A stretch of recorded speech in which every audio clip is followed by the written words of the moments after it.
Hello again, and today I'm going to be talking about a little bit of wrist strengthening. We're just going to go through strengthening the wrist extensors and the flexors. And this is mostly for lateral condylitis or tennis elbow if you have it. We're going to do an eccentric strengthening of the wrist extensors, and this just means those muscles are strengthening as they lengthen out. Okay, and then we'll do a concentric strengthening of the wrist flexors, which means the muscle is shortening while it's strengthening. Okay, I'm going to use a band, a resistance band, just because it's a little bit easier in that I can change the resistance, I can make it tighter, I can make it more taut, I can just switch bands as I need to. It tends to be more economical because you can buy several bands in a pack for a relatively good price, whereas for whatever reason, dumbbells are fairly expensive. So this is a good way and something that you can get several different resistances for economical costs, and it's something I tell my patients to do as well. Okay, so first thing we're gonna do, we're gonna take that band and I'm gonna wrap it around my wrist several times, or my hand several times.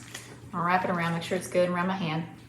And then I'm gonna have my hand hanging out on my computer here just a little bit, hanging out on the edge of a table. Now the table is supporting the rest of my arm here, and I'm going to take my other hand and I'm going to bring this up into extension. Okay, this is a wrist extension right here, and then I'm going to let it slowly lower down to a count of 1, 2, 3, 4, 5, 6, 7, 8, 9, 10. I'll show you that again. Bring it up. The other hand helps it up because we want to do an eccentric strengthening in order to remodel that tendon. We're going to go 1, 2, 3, 4, 5, 6, 7, 8, 9, 10. I would do maybe 3 sets of 10 of those. And then also be careful when you're doing the extension that the extension's right in the middle, meaning there's no radial or ulnar deviation with it, that it's just pure extension. Okay, I'm going to show you a little bit more. So if it's going into radial deviation, it's going to be more like that, or ulnar deviation, it's going to be more like that. You want to go in straight up.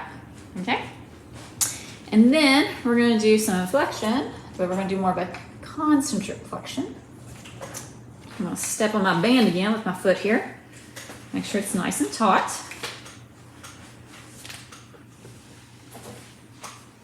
There we go.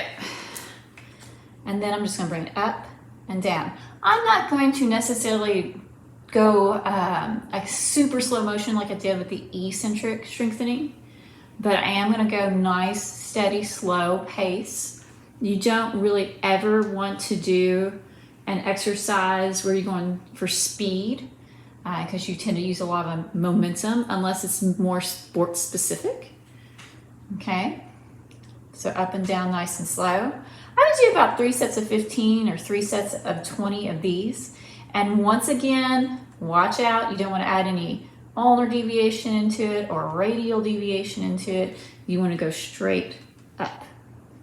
Okay? Your muscle should feel fairly fatigued at the end of these. If you do have some pain, and with lateral condylitis or tennis elbow, you can have pain, especially with the wrist extension exercises. It should be a mild pain. It should not be anything very moderate or severe. If it is, you need to go ahead and stop. And the pain that you do have should go ahead and fade away after maybe about 10 to 15 minutes of doing it.